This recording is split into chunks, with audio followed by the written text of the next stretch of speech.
एक सूचना केली, कोणाच्या तरी गाडीची चावी हरवली, सापडली तर आणून द्या. मी तुम्हाला एक सूचना करणार आहे की आपला खासदार पळालेला आहे, सापडला तर सोडू नका आणि ते अजिबात परत आणू नका. आता शेवटी जग असं झालेलं आहे की विश्वास ठेवायचा तरी कोणावर.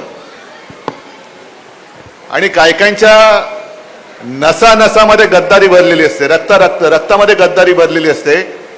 त्याचं हे मूर्तिमंत उदाहरण म्हणजे खाऊसाहेब वागचौरे. हा खाऊसाहेब आहे, जाऊ तिथे खाऊ. पण मी आता तुमच्या समोर येण्याआधी मला काही जण म्हणजे सतत सारखे भेटतातच आहेत. मला म्हणाले, साहेब हा शुभशकुन आहे. म्हटलं शुभशकुन काय, आपले 6 खासदार फोडले. ते म्हणाले नाही, तुमच्या लक्षात नाही आलं. म्हटलं काय झालं. या गद्दाराला पहिल्यांदा आपण 2009ला निवडून दिला होता, बरोबर ना रे. आणि 2014ला हा पळाला होता. हा पळाला आणि आपलं सरकार आलं. म्हटलं चांगलं आहे, असं असतं तर आधीच पळवलं असतं याला.